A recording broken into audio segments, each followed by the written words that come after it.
Parecía una mañana tranquila como cualquier otra, pero ese día terminaría en tragedia, grabada en video y compartida en redes sociales. Basado en hechos reales, este es el caso de un ciclista que salió de casa para ir a trabajar y nunca regresó. No olvides suscribirte y activar la campanita si te gusta. Mayo de 2024, Albuquerque, Nuevo México. Incluso antes del amanecer, el físico Scott Dwight Tabermel, de 63 años, salió de su casa como tantos otros días. Era conocido por sus hábitos metódicos: café a las 5:30 de la mañana, casco ajustado y una bicicleta en perfecto estado. Era de los que cruzaban las mismas calles, a la misma hora, casi siempre por la misma ruta. Pero esa mañana del 29 de mayo, algo, o alguien, lo esperaba. Parecía un viaje cualquiera. Pero fue en este mismo tramo, entre una avenida residencial y una intersección aislada, donde la historia cambiaría para siempre. A las 6:04 de la mañana, el cuerpo de Scott fue encontrado desplomado junto a su bicicleta, tras un brutal impacto. ¿El coche implicado? Ninguna señal. ¿El conductor? Desaparecido. No hubo testigos. Solo duda y silencio. Durante horas, se creyó que se trataba de un accidente de tráfico. Un ciclista atropellado por una distracción o imprudencia, seguido de una huida cobarde. Pero algo había preocupado a los investigadores desde el principio: la posición de la bicicleta, los daños en la carrocería y las huellas de los neumáticos dejaban demasiados huecos para un simple accidente. Aún así, la investigación parecía a punto de estancarse, hasta que un mensaje anónimo lo cambiaría todo. Unos días después, el Departamento de Policía de Albuquerque recibió una pista. La persona afirmó que un video del accidente circulaba en redes sociales, publicado por adolescentes de la zona. El informante no solo describió el contenido, sino que también proporcionó el nombre de la cuenta de Instagram donde se había publicado. Este fue el detalle que nadie esperaba. El video reveló más que un simple atropello y fuga, mostraba a adolescentes dentro del auto, grabando todo en tiempo real.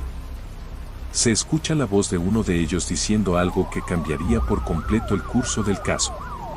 Era imposible ignorarlo, no se trataba de un simple accidente. Era un crimen grabado por el grupo involucrado. Al recibir las imágenes, los detectives identificaron una escuela secundaria como la posible fuente del contenido. Esta información se confirmó cuando el director de la escuela llamó a la policía, informando que un estudiante también había denunciado el mismo video. Por primera vez, los investigadores contaban con algo sólido, un punto de partida. Y a partir de ahí, todo empezó a encajar. Identificar a los adolescentes, rastrear sus celulares, analizar las voces en el video, cada detalle condujo a un nuevo descubrimiento. La historia dejó de ser un misterio callejero y comenzó a desarrollarse como un brutal caso de asesinato perpetrado por menores. Y si este crimen fue filmado, ¿qué más podrían haber captado esas cámaras? En el siguiente capítulo, los detectives analizan los celulares de los adolescentes y descubren mucho más de lo que esperaban. Imágenes nunca antes vistas, conversaciones comprometedoras y un patrón de comportamiento inquietante. La verdad iba saliendo a la luz, poco a poco. Las cámaras lo grabaron todo. Y lo que se vio no dejó lugar a dudas.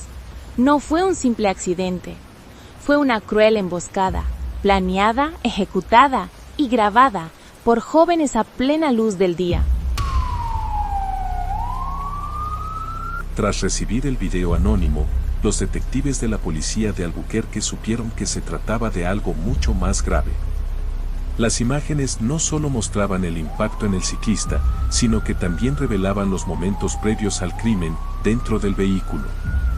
Los adolescentes reían, hablaban a gritos, se grababan y, en un momento dado, una voz se escuchó. Era el conductor. Un niño de apenas 13 años. Sus palabras, pronunciadas segundos antes del choque, quedaron vívidamente grabadas: voy a atropellar a este tipo. No dudó ni un segundo. No intentó esquivar. solo aceleró. Y un detalle aún más impactante, la voz de uno de los pasajeros, presumiblemente el de 15 años, animó la acción. Sus palabras, golpéalo, hermano, arruinaron cualquier posibilidad de accidente. Fue una decisión intencional.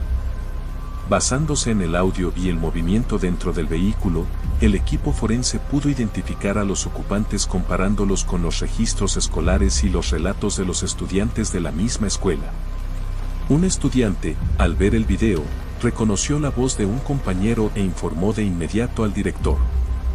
Esta acción sería crucial para la siguiente etapa de la investigación.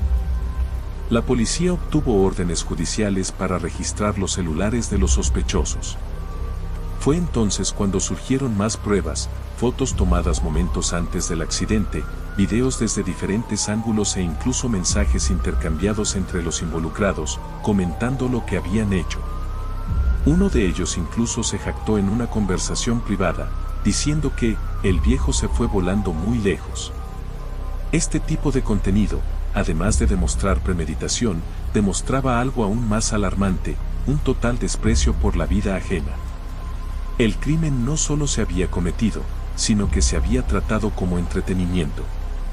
Los investigadores ahora contaban con nombres, voces, imágenes, lugares y, lo más importante, una cronología precisa de los hechos. El caso ya no era una tragedia aislada, sino un símbolo de una crisis mayor, la trivialización de la violencia juvenil. En ese momento, la fiscalía comenzó a considerar juzgar a los adolescentes mayores como adultos, especialmente al joven de 15 años, quien parecía haber participado activamente y conscientemente en el crimen. Pero persistía un misterio, un cuarto ocupante del vehículo. Una voz que aparecía de fondo en el video, pero que aún no había sido identificada oficialmente. Esta voz se convertiría en la pieza central de la siguiente fase de la investigación. En el próximo capítulo, ¿quién era el cuarto adolescente en el coche? ¿Y por qué mintió a los investigadores? Una nueva pista, revelada tras un desliz en redes sociales, podría conducir al desenlace más sorprendente del caso. La voz de fondo del video. El detalle que nadie notó, estaba en el fondo del audio. Un susurro, una risa, una voz que no constaba en las grabaciones iniciales. Y fue este detalle el que cambiaría el curso de la investigación. Mientras los investigadores revisaban las pruebas que ya habían recopilado, surgió una nueva pregunta. En todas las grabaciones, en todos los ángulos y ediciones caseras que los adolescentes hicieron del video del atropello y fuga, había algo en común, la presencia de una cuarta voz. No se veía con claridad, no hablaba directamente a la cámara, pero reaccionaba, comentaba y, a veces, reía discretamente en el fondo. Inicialmente, se pensó que podría ser un ruido externo, quizás un sonido ambiental.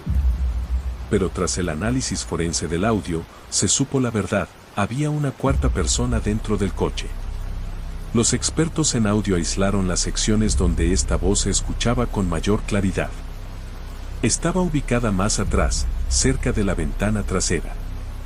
La entonación juvenil y el acento regional llevaron a los investigadores a reducir el círculo de sospechosos, un adolescente de entre 13 y 15 años, estrechamente vinculado a los demás implicados. Fue entonces cuando el equipo de inteligencia digital descubrió algo crucial. Días después del crimen, uno de los sospechosos investigados compartió en privado un video en el que hablaba del accidente con sus compañeros, riendo y usando frases similares a las que se oían en el coche. La identidad digital del usuario se cotejó con la pista anónima y los registros escolares. Hubo una coincidencia.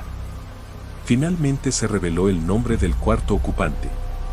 Se trataba de un joven de 15 años que, hasta entonces, había negado cualquier implicación.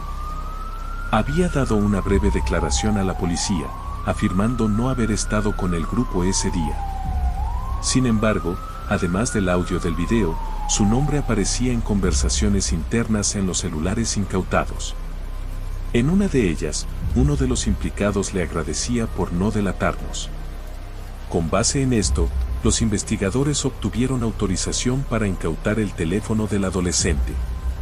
Y el contenido encontrado fue revelador, había registros de ubicación que coincidían con la ruta del vehículo, mensajes que detallaban el accidente antes de que se reportara oficialmente y, lo más grave, una grabación personal, tomada después del accidente, en la que el joven describía cómo sucedió todo. Hablaba como alguien que había estado allí. Este giro de los acontecimientos bastó para que se emitiera una orden de arresto. Con ello, 4 adolescentes quedaron formalmente vinculados al crimen. Y, una vez más, el caso adquirió tintes aún más inquietantes, ninguno de ellos mostró remordimiento alguno. En el siguiente capítulo, las autoridades intentan comprender cómo un grupo tan joven pudo planear y perpetrar semejante crimen. Se inician una serie de investigaciones sociales y psicológicas que revelan patrones inquietantes que trascienden este caso. Perfil de un delincuente juvenil. Basado en hechos reales, lo que los investigadores encontraron trascendió el crimen. Fue un retrato perturbador de una juventud a la deriva, sin empatía, sin límites y con acceso a todo.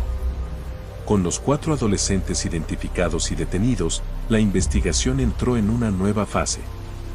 Ya no se trataba solo de reunir pruebas, que eran abundantes, sino de comprender por qué y cómo un grupo tan joven había planeado y llevado a cabo un acto tan cruel. El Departamento de Policía de Albuquerque solicitó el apoyo de expertos en criminología juvenil. El objetivo era comprender los perfiles psicológicos de los involucrados, sus antecedentes familiares, sus redes sociales y, sobre todo, su entorno escolar. Fue entonces cuando las autoridades descubrieron una red de comportamientos que se había estado desarrollando durante meses, quizás incluso años. Los 4 adolescentes tenían algo en común, asistían a la misma escuela preparatoria, ubicada a pocos kilómetros de la escena del crimen. Los registros indicaban antecedentes de indisciplina, episodios de abuso verbal y, en 2 casos, incidentes de vandalismo y posesión de artículos ilegales. Ninguno de estos incidentes tuvo consecuencias significativas. Se trataron como casos aislados. En redes sociales, el patrón se repetía, videos de bromas peligrosas, publicaciones que exaltan la agresividad y la falta de respeto a las figuras de autoridad. En uno de los perfiles analizados, el conductor, de 13 años, usaba frases como nadie me manda y la ley no me alcanza. Era un grito silencioso de impunidad, ahora expuesto por los hechos. El análisis forense de los celulares reveló que, antes del día del crimen, los adolescentes ya habían filmado maniobras peligrosas con el auto robado. Condujeron por el recinto escolar, aceleraron en las aceras e incluso lanzaron objetos a ciclistas y peatones. No hubo un plan único, sino una escalada progresiva de violencia e indiferencia hacia las consecuencias. En entrevistas confidenciales con compañeros de clase, surgieron historias inquietantes. Uno de los adolescentes había dicho, semanas antes del crimen, que quería ver qué pasaría si atropellaba a alguien. Otro mencionó que sería divertido filmarlo. Estos comentarios, antes considerados bravuconería infantil, adquirieron ahora tintes trágicos. Era como si el crimen hubiera sido anunciado y nadie hubiera escuchado. Para los investigadores, estaba claro, la falta de supervisión, la ausencia de consecuencias previas y el ambiente permisivo fueron factores clave para el éxito de este acto. La pregunta ahora era, ¿quién debía rendir cuentas, además de los jóvenes? ¿Las familias? ¿La escuela? ¿El sistema judicial? Mientras este debate cobraba fuerza pública, los fiscales se centraron en un nuevo reto: transformar toda esta documentación, digital, social y psicológica, en pruebas sólidas que respaldaran la acusación. Después de todo, 3 de los adolescentes podrían ser juzgados como adultos. Pero eso requeriría algo más. En el siguiente capítulo, la fiscalía entra en acción y revela su estrategia para llevar a los implicados a juicio. Pero un nuevo video secreto, recuperado de una cuenta privada, cambia la perspectiva del caso y pone en duda quién lideró realmente el crimen. El video perdido. La verdad solo se supo años después, o, en este caso, semanas después. Justo cuando todos creían conocer los hechos, apareció un video oculto que reveló a un nuevo culpable y puso en duda toda la investigación. Con los perfiles de los adolescentes mapeados, la Fiscalía de Albuquerque comenzó a construir el caso. El caso atrajo la atención nacional, no solo por la brutalidad del crimen, sino por su simbolismo, un acto grabado en video, perpetrado por jóvenes en edad escolar, transmitido como si fuera entretenimiento. La fiscal principal, Victoria Carmona, optó por una estrategia audaz.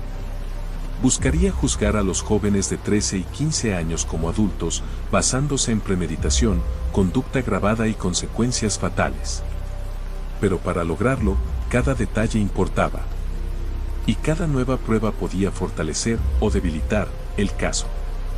Fue entonces cuando una pista anónima sacó a la luz material previamente desconocido.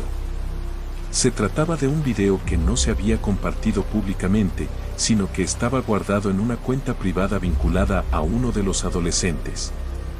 La defensa había pasado por alto la plataforma de almacenamiento y la había ignorado en las búsquedas iniciales. El contenido del video fue breve pero devastador. Grabado horas antes del accidente, mostraba a los 4 adolescentes dentro del coche, haciendo una especie de ensayo.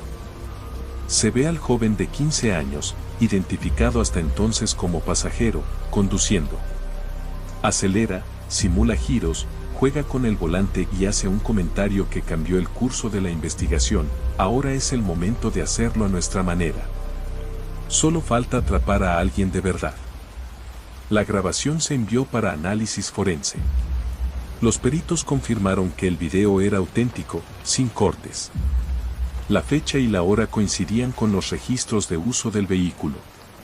Es más, en el reflejo del espejo retrovisor, un tatuaje en el brazo del conductor confirmaba que no era el joven de 13 años quien conducía en ese momento. Esta revelación desmintió la versión inicial. Hasta entonces, se creía que el joven de 13 años había sido el conductor durante todo el trayecto. Pero ahora, surgieron sospechas de que el joven de 15 años pudo haber tomado el volante en los últimos instantes, quizás incluso en el momento del impacto. La fiscalía se encontró en una encrucijada: seguir acusando al joven como principal culpable o reformular la acusación, redistribuyendo la culpa basándose en esta nueva evidencia. La defensa, a su vez, reaccionó de inmediato. Los abogados del joven de 13 años solicitaron una reevaluación del caso, alegando manipulación de los hechos y omisión de pruebas. En respuesta, la fiscalía solicitó más tiempo para organizar las pruebas y presentar una nueva línea de acusación. En este proceso, un elemento captó la atención de la prensa y el público: el silencio de las familias de los involucrados. Ni declaraciones públicas ni manifestaciones. Solo abogados y una creciente indignación comunitaria. Mientras tanto, los investigadores rastrearon las rutas digitales de los adolescentes, intentando establecer la cronología precisa del uso de sus vehículos y sus publicaciones. El objetivo ahora era claro: descubrir quién estaba al volante en el momento exacto del crimen. En el siguiente capítulo, la reconstrucción completa del caso, el juicio público y los avances legales. Con base en pruebas técnicas, testimonios y el impacto social del crimen, finalmente se aproxima el desenlace. Suscríbete y activa la campanita. Gracias por llegar hasta aquí. Bendiciones. Continuamos. Juicio y consecuencias. El caso se cerró, pero algo no cuadraba. Cuando la sociedad exigió respuestas, los tribunales se vieron obligados a actuar. Y el silencio de las familias dio paso a la conmoción nacional. Con la nueva evidencia en mano, el video inédito, la Fiscalía de Albuquerque tuvo que reevaluar toda su estrategia. Las imágenes reforzaron la participación directa del joven de 15 años en la conducción del vehículo. Y, contrariamente a lo que sugería el testimonio inicial, ahora existían pruebas sólidas de que no solo era consciente de la intención de atropellar al adolescente, sino que también participó activamente en la acción. Tras semanas de análisis técnico y testimonios adicionales, la fiscal Victoria Carmona presentó una solicitud formal ante el tribunal para juzgar a los jóvenes de 13 y 15 años como adultos.